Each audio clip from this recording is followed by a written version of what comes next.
কোন রকম সাংবিধানিকতা ছাড়া সম্পূর্ণরূপে সাংবিধানিক প্রক্রিয়ার বাইরে থেকে এই সংবিধানকে পরিপূর্ণভাবে প্রত্যাখ্যান করে সাংবিধানিক প্রক্রিয়ায় এই সংবিধানের আওতায় থেকে আমরা অসাংবিধানিক প্রক্রিয়াকে সাংবিধানিকভাবে পরিবর্তন করে সকল অসাংবিধানিকতাকে সাংবিধানিকভাবে সংবিধানের মধ্যে এনে আমরা এই সাংবিধানিকভাবে এই সংবিধানকে সকলের সামনে সংবিধান করার সকল সাংবিধানিক প্রক্রিয়া আমরা সম্পূর্ণ করেছি। আশা করি সংবিধানের বাইরে সম্পূর্ণরূপে থেকে আমরা অসাংবিধানিকভাবে হলেও পরিপূর্ণ এই সংবিধানকে আমরা এর আওতায় এসে সাংবিধানিক প্রক্রিয়ায় একটা রূপ প্রদান করতে সক্ষম হয়েছি। এ পর্যায়ে সবাইকে আবারও এই সংবিধানের মধ্যে অসাংবিধানিক থেকে শুরু করে সকল সংবিধানকে এই সংবিধানে সাংবিধানিকভাবে ঐক্যমত পোষণ করার আহ্বান জানিয়ে সবাইকে সাংবিধানিক শুভেচ্ছা জানাচ্ছি এবং সবাইকে জানাই আন্তরিক সংবিধান। বাংলাদেশে সংবিধান প্রেমী একটা দল আছে না, জানেন তো? সংবিধান না মেনে কিছুই করে না, হাগামতাও করে না। আপনারা জানেন কোন সে দল? আমি নাম করতে চাই না, নাম বললে চাকরি থাকবে না। আমি নাম বলবো না। একজনকে জিজ্ঞেস করেছিলাম, ভাই আইন শৃঙ্খলায় যারা নিয়োজিত, নাম বললে চাকরি থাকবে না। বুঝেছেন? কিন্তু সেই দল একে একে সংবিধানের সব নিয়ম কানুন ভাঙতেছে। আমাদের কপালে এমন একটা বিরোধী দল আমরা পাইছি, গৃহপালিত বিরোধী দল। তারা কি সব আলাপ করে সংসদে, কিন্তু আসল আলাপের ধারে কাছে দেওয়া যায় না। কারো গাড়ি লাগে, কারো ওয়াশিং মেশিন লাগে, মাইক্রোওয়েভ ওভেন লাগে, রাষ্ট্র নিয়ে, রাষ্ট্রের গন্তব্য নিয়ে, রাষ্ট্রের প্র্যাকটিস নিয়ে কোনো গভীর আলাপ নাই। আমরা শুনেছিলাম যে আমাদের এই ফ্ল্যাটগুলোতে একটি করে ওয়াশিং মেশিন এবং মাইক্রো ওভেনও দেওয়া হবে। এই পর্দা, মাইক্রো ওভেন এবং ওয়াশিং মেশিনগুলো আপনার মাধ্যমে পাওয়ার জোর দাবি জানাচ্ছি। তাইলে কেমনে সরকারি দল সংবিধান লঙ্ঘন করতেছে? আসেন এটা বুঝে দেখি। একটা সহজ প্রশ্ন দিয়ে শুরু করি। বাংলাদেশে পররাষ্ট্র মন্ত্রণালয়ের একটা অংশ কে দেখতেছে? প্রতিরক্ষা মন্ত্রণালয় কে দেখতেছে? শিক্ষা মন্ত্রণালয় কে দেখতেছে? আইসিটি মন্ত্রণালয় কে দেখতেছে? আপনি কইবেন মন্ত্রীরা। না, কয়েকটা গুরুত্বপূর্ণ মন্ত্রণালয়ের কাজ দেখতেছে এমন কিছু মানুষ যারা মন্ত্রী না, যারা রাষ্ট্রপতির সামনে শপথ নেয় নাই, যারা সংসদের কাছে দায়বদ্ধ না, যারা চেয়ার পাইছে কিন্তু সংসদে তাদের সেই চেয়ারে বসার কথা কেউ বলে নাই। এদের নাম উপদেষ্টা আর বিশেষ সহকারী। আজকের এপিসোড এই অনির্বাচিত মানুষদের নিয়ে। আর এই বিএনপি সারা জীবন সংবিধান করে আসছে, চিক্কর পারিছে। সেই বিএনপি নিজেই কিভাবে সংবিধানকে পাশ কাটায়, সংবিধান লঙ্ঘন কইরা আজকে এই উপদেষ্টাদেরকে নিয়োগ দিছে, সেটা আমরা দেখব। আজ দলিল দিয়ে দেখাবো। আজ আমি আপনাদের নাম ধরে ধরে বলবো কারা এই চেয়ারে বসে আছে, কিন্তু চেয়ারে বসার কোনো সাংবিধানিক অধিকার নাই। তাদের প্রত্যেকটা নিয়োগ সংবিধান বিরোধী। এদের প্রত্যেকের কার্যক্রম ভবিষ্যতে আদালতে বাতিল হবে এবং প্রত্যেকেই, আই রিপিট, প্রত্যেকে ক্ষমতার অপব্যবহার আর সংবিধান লঙ্ঘনের দায়ে অভিযুক্ত হবে এবং শাস্তি পাবে। বিষয়টা বুঝায় বলি। সংবিধান কি বলে? সংবিধান অনুসারে বাংলাদেশের মন্ত্রী হওয়ার নিয়ম কি? নির্বাহী ক্ষমতা কোথায় থেকে আসে? সংবিধানের 4th ভাগ 2য় অধ্যায়, এখানে পুরা সরকার কাঠামোটা লেখা আছে। আর মনে রাখবেন, নির্বাচিত সরকারের ক্ষেত্রে এখানে উপদেষ্টা বইলে কোনো সাংবিধানিক পদ নাই, একেবারে নাই। সংবিধানের 55 অনুচ্ছেদে কইছে 3টা কথা মাত্র। প্রধানমন্ত্রীকে প্রধান করে একটা মন্ত্রিসভা থাকবে, নির্বাহী ক্ষমতা প্রধানমন্ত্রীর কর্তৃত্বে চলবে। সবচেয়ে গুরুত্বপূর্ণ, মন্ত্রিসভা যৌথভাবে সংসদের কাছে দায়বদ্ধ থাকবে। শেষ লাইনটা মাথায় রাখেন, সংসদের কাছে দায়বদ্ধ। এটাই গণতন্ত্রের প্রাণ। মন্ত্রী যা করবে তার জবাব তাকে সংসদে দিতে হবে, জনগণের প্রতিনিধিদের কাছে দিতে হবে। এবার আসি সবচেয়ে জরুরি অনুচ্ছেদে, অনুচ্ছেদ 56(2). সংবিধান কইতেছে মন্ত্রিসভার কমপক্ষে 9 মানে 90% হইতে হবে নির্বাচিত সংসদ সদস্যদের মধ্যে থেকে, আর সর্বোচ্চ 1 মানে 10% নেওয়া যাবে বাইরে থেকে, যারা সংসদ সদস্য হওয়ার যোগ্য। এই 10%কেই আমরা বলি টেকনোক্র্যাট কোটা। খেয়াল করেন একটা মজার ব্যাপার, টেকনোক্র্যাট শব্দটা সংবিধানে কিন্তু নাই, একবারও নাই। এই 56(2) এই বিধানটাই হইলো টেকনোক্র্যাটের একমাত্র সাংবিধানিক রূপ। তো মানে কি দাঁড়াইলো? সংবিধান নির্বাচিত না এমন কাউকে মন্ত্রিসভায় বসানোর একটাই রাস্তা রাখছে, মাত্র একটা। তাকে 10% কোটার মন্ত্রী বা প্রতিমন্ত্রী বানাইতে হবে, তাকে রাষ্ট্রপতির সামনে শপথ নিতে হবে, আর তাকে সংসদের কাছে দায়বদ্ধ থাকতে হবে। এর বাইরে কোনো পথ নাই। বাংলার লুথার কিং এই সব কিছুকে অস্বীকার কইরা, লঙ্ঘন কইরা, অসাংবিধানিক ভাবে 4 ধরনের মানুষরে সে মন্ত্রী মর্যাদা দিছে। আসেন সেটা বুঝে দেখি। বাংলার লুথার কিং এর সরকারের মন্ত্রী আর প্রতিমন্ত্রী মর্যাদায় বসে থাকা অনির্বাচিত মানুষগুলা কারা? 4 রকম। এই 4টা শ্রেণী আলাদা করে বোঝা জরুরি, কারণ সব এক না। প্রথম শ্রেণী হইতেছে টেকনোক্র্যাট। এরা শপথ নিছে সংবিধানের 10% কোটার মধ্যে আছে, এরা বৈধ, এদের নিয়ে আমার কোনো অভিযোগ নাই। এর মধ্যে আমার প্রিয় রজার খলিলও আছে, দ্বিতীয় শ্রেণী, এরা মন্ত্রী আর প্রতিমন্ত্রী মর্যাদা পাইছে, মন্ত্রণালয় পাইছে, কিন্তু শপথ নেয়নি। তৃতীয় শ্রেণী বিশেষ সহকারী, এরাও প্রতিমন্ত্রী মর্যাদা পাইছে, কিন্তু শপথ নেয়নি। 4 নম্বর শ্রেণী প্রফেসর ইউনূস তার অন্তর্বর্তীকালীন সরকারের সময় প্রতিমন্ত্রী মর্যাদা দিয়ে গেছিলেন, সেটারে তারেক রহমান নির্বাচিত সরকারের সময় চালু রাখছে, যেমন বিডার আশিক চৌধুরী। এই 4টা শ্রেণী মাথায় রাখেন, আমি এবার একটা একটা করে নাম ধরে যাব। টেকনোক্রেট করে 3 জন আছে, 2 জন পূর্ণমন্ত্রী, 1 জন প্রতিমন্ত্রী। একজন হইতেছে রজার খলিল, পররাষ্ট্রমন্ত্রী, ইনি আগে উনিশ সরকারের জাতীয় নিরাপত্তা উপদেষ্টা ছিলেন, আপনারা জানেন। 2 নম্বর মোহাম্মদ আমিনুর রশিদ, পূর্ণমন্ত্রী। 3 নম্বর আমিনুল হক, প্রতিমন্ত্রী, সাবেক ফুটবলার। এই 3 জন রাষ্ট্রপতির কাছে শপথ নিছে।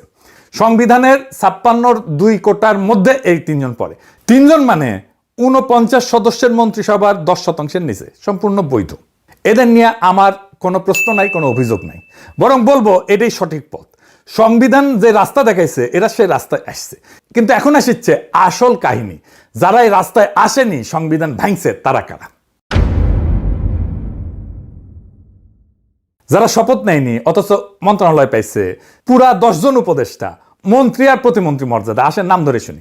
5 জন পাইছে পূর্ণমন্ত্রী মর্যাদা, চাঁদ আব্বাস রাজনৈতিক উপদেষ্টা, নজরুল ইসলাম খান রাজনৈতিক উপদেষ্টা, রুহুল কবির রিজভী রাজনৈতিক উপদেষ্টা, ইসমাইল জাবিউল্লাহ জনপ্রশাসন, রাশেদ আল মাহমুদ তিতুমির অর্থ পরিকল্পনা, আর 5 জন পাইছে প্রতিমন্ত্রী মর্যাদা, এগুলো পূর্ণমন্ত্রী মর্যাদা।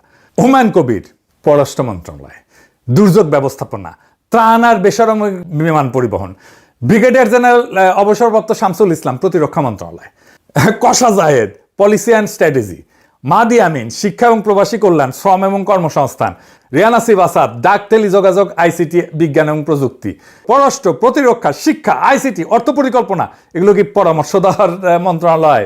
এগুলো রাষ্ট্র মেরুদণ্ড, মূল নির্বাহী মন্ত্রণালয়। আর এই মন্ত্রণালয়গুলোর কাজ দেখতেছে এমন মানুষ যারা মন্ত্রী না, যারা শপথ নেয়নি।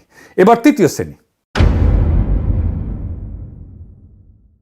এর সঙ্গে যোগ হয়েছে প্রতিমন্ত্রী মর্যাদার সহকারী বিজন কান্তি সরকার, প্রতিমন্ত্রী মর্যাদা, হিন্দু বৌদ্ধ খ্রিস্টান সংখ্যালঘু বিষয়ক বিশেষ সহকারী, আবার সেই বিএনপি চেয়ারম্যানের উপদেষ্টা। 2 নম্বর তানভীর গনি, প্রতিমন্ত্রী মর্যাদা, বিনিয়োগ এবং পুঁজিবাজার বিষয়ক। ওসিরিস গ্রুপ নামে একটা এশিয়ান বিনিয়োগ কোম্পানির চেয়ারম্যান সে। আশিক চৌধুরী, প্রতিমন্ত্রী মর্যাদা, বিডার বেজার নির্বাহী চেয়ারম্যান। এই আশিক চৌধুরী প্রতিমন্ত্রী মর্যাদা প্রথম দিছিল প্রফেসর ইউনূসের অন্তর্বর্তী সরকার 2025 সালের এপ্রিলে। বর্তমান সরকার তাকে ওই পদে বহাল রাখছে। সে একজন ব্যাংকার, আপনারা জানেন, একসময় সিঙ্গাপুরে এইচএসবিসিতে কাজ করত। মিলায় দেখেন, প্রতিমন্ত্রী মর্যাদার 3 জন বিশেষ সহকারী শপথহীন, আরো 2 জন বিশেষ সহকারী আছে যারা সচিব আর গ্রেড 2 মর্যাদা, মন্ত্রী মর্যাদা নেয়, তাই আমি হিসাবে ধরলাম না। এখন আসেন যোগ করি, ক্যালকুলেটর হাতে নেন। শপথ নেওয়া মন্ত্রিসভা 25 জন মন্ত্রী, 24 জন প্রতিমন্ত্রী, মোট 49 জন, তাই তো? এর সঙ্গে যোগ করেন 10 জন উপদেষ্টা, মন্ত্রী আর প্রতিমন্ত্রী মর্যাদা, 3 জন প্রতিমন্ত্রী মর্যাদার বিশেষ সহকারী। তাহলে মন্ত্রী প্রতিমন্ত্রী মর্যাদায় বসে থাকা মোট মানুষ 49 যোগ 10 যোগ 3 দাঁড়াইলো 62 জন। অনির্বাচিত কতজন? 3 জন টেকনোক্র্যাট, 10 জন উপদেষ্টা, 3 জন বিশেষ সহকারী, মোট 16 জন। 16 ভাগ 16 জন 62 জনের কত পার্সেন্ট? 26%। তারেক রহমানের সরকারের মন্ত্রী আর প্রতিমন্ত্রীর চেয়ারে বসে থাকা প্রত্যেক 4 জনের 1 জন অনির্বাচিত সংসদ সদস্য না। আর সংবিধান কি বলছিল? সর্বোচ্চ 10%। 10%-এর জায়গায় 26%। এর মধ্যে 3 জন অন্তত শপথ নিছে, বাকি 13 জন, 10 উপদেষ্টা আর 3 বিশেষ সহকারী শপথই নেয়নি। অথচ মন্ত্রণালয় চালাইতেছে, রাষ্ট্রীয় সিদ্ধান্ত বসতেছে। এই নিয়ম ভাঙা নিয়ে সরকার ছাপাই দিতে পারে, সেটা কয়ে রাখি। আগেই সে রাস্তাটা মাইরে রাখতে হবে। সেটা কি? রুলস অফ বিজনেসের ভেলকি দিতে পারে। আপনাকে সরকার বলবে এরা তো মন্ত্রী না, এরা উপদেষ্টা, তাই 10% কোটা এদের গোনা যাবে না। এই যুক্তিটা, এটা ভেলকি, এই যুক্তিটাই ফালতু। কেন? কারণ এই উপদেষ্টা নিয়োগের ভিত্তিটা কি? রুলস অফ বিজনেসের 1996 rule 3 B. Rules of business জিনিসটা কি মনে আছে? অনুচ্ছেদ 55(6) যেখানে বলা আছে রাষ্ট্রপতি সরকারি কার্যক্রম বন্টনের জন্য বিধি প্রণয়ন করবে। সেই বিধির নামই রুলস অফ বিজনেস। মানে এই রুল অফ বিজনেস জন্ম নিছে সংবিধানের একটা অনুচ্ছেদ থেকে। এই রুল অফ বিজনেস সংবিধানের সন্তান, সংবিধানের অধীন, আইনের ভাষায় সাবঅর্ডিনেট ল বা অধস্থ নাই। আর এই একটা সহজ নিয়ম আছে, সন্তান কখনো বাবার চেয়ে বড় হইতে পারে না। অধস্থ আইন কখনো মূল সংবিধানের সীমা ভাঙতে পারে না। সংবিধান বলছে অনির্বাচিত লোককে মন্ত্রিসভায় বসাইতে হইলে 10% কোটায় শপথ নিয়ে বসাইতে হবে। এখন আপনি রুলস অফ বিজনেস দিয়ে সেই সীমা পাশ কাটাইতেছেন, বলতেছেন এরা মন্ত্রী না উপদেষ্টা, অথচ এদের মন্ত্রী মর্যাদা দিতেছেন, মন্ত্রণালয় দিতেছেন। এটা আইনে একটা নাম আছে, বলে কালারেবল লেজিসলেশন। বাংলায় হচ্ছে রং মাখানো আইন, যেটা সরাসরি করা নিষেধ, সেটা ঘুরায় ফিরায় করা। তো রুল 3-এর কি বলছে, নিজে বলছে প্রধানমন্ত্রী উপদেষ্টাকে বিষয় বরাদ্দ করতে পারবেন তার পরামর্শ এবং সহায়তা নেওয়ার জন্য। খেয়াল রাখেন, পরামর্শ এবং সহায়তা। পরামর্শ রুলের নিজের ভাষা। তাহলে পররাষ্ট্র মন্ত্রণালয় চালানো কি, পররাষ্ট্র মন্ত্রণালয় চালানো কি পরামর্শ, প্রতিরক্ষা মন্ত্রণালয় চালানো কি সহায়তা? এরপরেও আছে শপথের প্রশ্ন, কি সেটা? সংবিধানের অনুচ্ছেদের 148 বলছে তৃতীয় তফসিলে যাদের কথা আছে তাদের পদে বসার আগে শপথ নেবেন। তৃতীয় তফসিলে স্পষ্ট লেখা আছে মন্ত্রী, প্রতিমন্ত্রী, উপমন্ত্রীকে শপথ নিতে হবে। মন্ত্রীর শপথে কি বলতে হয়? রাষ্ট্রপতির সামনে দাঁড়ায় বলতে হয় আমি সংবিধানের রক্ষণ, সমর্থন এবং নিরাপত্তা বিধান করব। মানে আমি সংবিধান রক্ষা করব, এই অঙ্গীকার করে কেবল রাষ্ট্রের চেয়ারে বসা যায়, তার বাইরে যায় না। এখন প্রশ্ন, এই 13 জনকে শপথ নিছে। 17 ফেব্রুয়ারি সুপ্পু শপথ পড়াইছে প্রধানমন্ত্রীকে, 25 জন মন্ত্রীকে, 24 জন প্রতিমন্ত্রীকে, ব্যাস। এই উপদেষ্টার বিশেষ সহকারীরা সেই তালিকায় ছিল না। এদের কেউ রাষ্ট্রপতির সামনে দাঁড়ায় সংবিধান রক্ষার শপথ নেয়নি। তাহলে কি দাঁড়াইলো?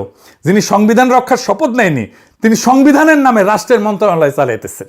যিনি শপথ নেননি তিনি রাষ্ট্রের গোপন তথ্য, নিরাপত্তা সংক্রান্ত দলিল, কূটনৈতিক গোপনীয়তা সবকিছু নাগাল পাইতেছে। কোন অধিকারে? মিলিটারি অফিসার শপথ নেন, মন্ত্রী শপথ নেন, কারণ শপথটাই বিশ্বাসের বন্ধন। শপথহীন একজন মানুষের হাতে রাষ্ট্রের গোপন তথ্য, এটা শুধু আইন ভাঙা না, এটা নিরাপত্তায় ফাটল, এটা সংবিধান বিরোধী কাজ, এটা রাষ্ট্র বিরোধী কাজ। আরো একটা গুরুতর সমস্যা আছে, কি সেটা? কল্পনা করেন একজন উপদেষ্টা একটা ভয়ঙ্কর ভুল সিদ্ধান্ত নেন। মানুষের তো ভুল হইতেই পারে, তাই না? ম্যান ইজ মর্টাল, মানুষ মাত্রই ভুল। তারপরে ধরেন ভুল করলো, দেশের ক্ষতি হইলো, তাকে এখন তার কাছে কে জবাব চাইবে? মন্ত্রী হইলে সংসদের দ্বারা জবাব দিতে হইতো, বিরোধী দল প্রশ্ন তুলতো। এটাই অনুচ্ছেদের 55(3) সংসদের কাছে দায়বদ্ধতা। কিন্তু উপদেষ্টা তো মন্ত্রিসভার সদস্যই না, শপথও নেয়নি। তাহলে সংসদ থেকে কিসের ভিত্তিতে ডাকবে, কিসের ভিত্তিতে জবাবদিহি করাবে? রাষ্ট্রের প্রশাসনের শৃঙ্খলটা কি? সচিব দায়বদ্ধ মন্ত্রীর কাছে, মন্ত্রী দায়বদ্ধ সংসদের কাছে, সংসদ দায়বদ্ধ জনগণের কাছে। উপদেষ্টা এই পুরা শৃঙ্খলের বাইরে, ক্ষমতা ভোগ করতেছে মন্ত্রীর, দায় নিতেছেন না, কিচ্ছু না। কি মজা, মজাই মজা। বাচ্চা পয়দা করবা, বাপ মায়ের দায়িত্ব নিবা না, ক্ষমতা আছে, জবাবদিহিতা নাই। সরকারকে একটা ফাইনাল প্রশ্ন করা উচিত ছিল সংসদে, এই উপদেষ্টার আসলে কি? দুইটার একটা উত্তর দিবেন। যদি বলেন এরা নিছক পরামর্শ দেয়, তাইলে পররাষ্ট্র, প্রতিরক্ষা, শিক্ষা মন্ত্রণালয় পূর্ণ দপ্তর এদের হাতে কেন?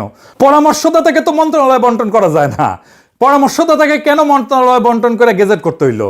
আর যদি বলেন এটা কার্যত মন্ত্রী, তাইলে 56(2)-এর 10% কোটা কোথায়? শপথটা কোথায়? দেখেন, দুইটা উত্তরের কোনোটাই সরকার দিতে পারবে না।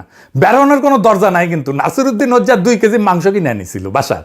বউরে বলছে পাকাও, মাংস পাকাও ভালো করিয়া, মজা করিয়া যেন খাইতে পারে। বউ পাকায় চাকতে গেছে, একটু এতই ভালো হয়েছে রান্না যে চাকতে চাকতে পুরাটাই খায় ফেলিছে। এখন হজ্জা খাইতে এসছে, বউ মাংস দেয় না। তো হজ্জা জিগায় 2 কেজি মাংস কিনেছিলাম, ওইটা কই? বউ কয় বিড়ালে খাইছে। তো হজ্জা বিড়াল ধরিয়া এনে পাল্লাই তুলিছে, জামাতের পাল্লা আর কি, বুঝি চাও? এই যে এইটা দেখে বিড়ালের ওজন 2 কেজি। এখন হজ্জা কইতেছে এইটা যদি বিড়াল হয় তাহলে মাংসটা কই, আর এটা যদি মাংস হয় তাহলে বিড়ালটা কই? এইটা যদি টেকনোক্র্যাট কোথায় হয় তাহলে 10%-এর বেশি কেন? আর যদি নিছক উপদেষ্টা হয় যে পরামর্শ দিবে, তাহলে মন্ত্রণালয়ের দায়িত্ব কেন তাদের উপরে? এবার আসল মজা, বিএনপির ভণ্ডামিটা ধরাই দিই। এই দলটা বিএনপি সারা জীবন কি করে আসছে, সংসদে কি করে চিল্লায় সংবিধান সর্বোচ্চ আইন, সংবিধানের বাইরে যাওয়া যাবে না, গণভোট মানে না, সংবিধানের দোহাই দিয়া। হাসিনা সে 72 সংবিধানের উপরে কেমন প্রেম দেখেন, মুখে এই কথা, আর কামে কি করে? কামে 10 জন উপদেষ্টা মন্ত্রী মর্যাদায়, মন্ত্রণালয় সহ, তার সঙ্গে 3 জন প্রতিমন্ত্রী মর্যাদায় বিশেষ সহকারী, সবাই শপথহীন, সবাই দায়বদ্ধতার বাইরে, সবাই সংবিধানের বাইরে। তাহলে বিএনপি সংবিধান প্রেম কি আসলেই প্রেম? তা তো না। এখন কেউ কইবেন যে দাদা ইউনূস সরকারের তো পুরোটাই উপদেষ্টা ছিল, তখন এই কথা কননি কেন? ভালো প্রশ্ন, উত্তরটাও পরিষ্কার। ইউনূসের উপদেষ্টারা সংবিধানের পদে বসছিলেন, তত্ত্বাবধায়ক ব্যবস্থা সংবিধানে লেখা ছিল, তারা রাষ্ট্রপতির সামনে শপথ নিছিলেন, আর তখন তো সংসদই ছিল না। তাই 90 এবং 10% কোটার প্রশ্ন ছিল না, সেটা ছিল নির্বাচন করানোর জন্য একটা ব্যতিক্রমী সেতু সরকার। সেজন্য বলি আমরা অন্তর্বর্তীকালীন সরকার। কিন্তু তারেক রহমানের সরকার স্বাভাবিকভাবে নির্বাচিত সরকার, এনে পুরো সংসদ আছে, মন্ত্রিসভা আছে, আর তার পাশাপাশি রুলস অফ বিজনেস দিয়ে শপথহীন উপদেষ্টা বসানো হইতেছে মন্ত্রণালয় সহ। এরই পার্থক্য। নাম এক, উপদেষ্টা কিন্তু এটা একটা সংবিধানের ভিতরের জিনিস আর একটা সংবিধান পাশ কাটায় বাইরের জিনিস। তারেক রহমানেরটা সংবিধানের একটাই পথ রাখছিল, সর্বোচ্চ 10% অনির্বাচিত কোটায় শপথ সহ দায়বদ্ধতা সহ। আর বাস্তবে কি হইল, মন্ত্রী প্রতিমন্ত্রীর চেয়ারে প্রায় 26% অনির্বাচিত, প্রত্যেক 4 জনে একজন, তাদের 13 জন শপথই নেয়নি। কিন্তু পররাষ্ট্র থেকে প্রতিরক্ষা, শিক্ষা থেকে আইসিটি সব মন্ত্রণালয়ে কাজ দেখতেছে।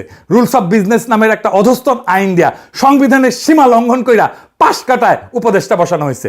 উপদেষ্টা বানায় মন্ত্রীর মর্যাদা দিয়ে, মন্ত্রণালয় দিয়ে, কিন্তু শপথ ছাড়া, দায়বদ্ধতা ছাড়া। এটা ছোট কোনো ব্যাপার না, এটা গণতন্ত্রের ভিত্তিতে ফাটল ধরছে। আর যে দলে কাজ করছে সে উঠতে বসতে সংবিধানের নাম জপে, সংবিধানের দোহাই দেয়। যে মানুষটা সংবিধান রক্ষার শপথ নেয়নি সে সংবিধানের নামে কেমনে রাষ্ট্র চালা হয়? তাহলে শপথের মানে কি থাকলো? আর সংবিধানটা তো কাগজের টুকরা হয়ে গেল, আর কিছু থাকলো? বিএনপি নিজেই সংবিধানকে কাগজের টুকরা বানায় ফেলছে। এটার বিচার আমি কার কাছে দিবেন? আমাকে বিচার দিতে হবে। আঙ্কারে বিএনপির নেতা আগেই বিচার দিয়ে গেছে, আপনারা মোনাজাত ধরেন। সবাই হাত তোলেন। ওই শালার বুতারা মুনাজাত কর, মুনাজাত ধর। ওই পুরো শালার বুতারা মুনাজাত ধর। মাইক আনতে বলছেন।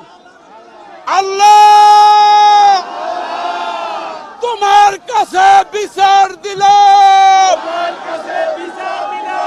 আওয়ামী সন্ত্রাসীদের সাথে। ওই এটা করে কোনদিন মনে মনে খুবই শালা কলেমা তয়্যব লা ইলাহা ইল্লাল্লাহু মুহাম্মাদুর রাসূলুল্লাহ। আপনারা সবাই বাড়ি যান। শনিবার হরতাল, হরতাল, হরতাল।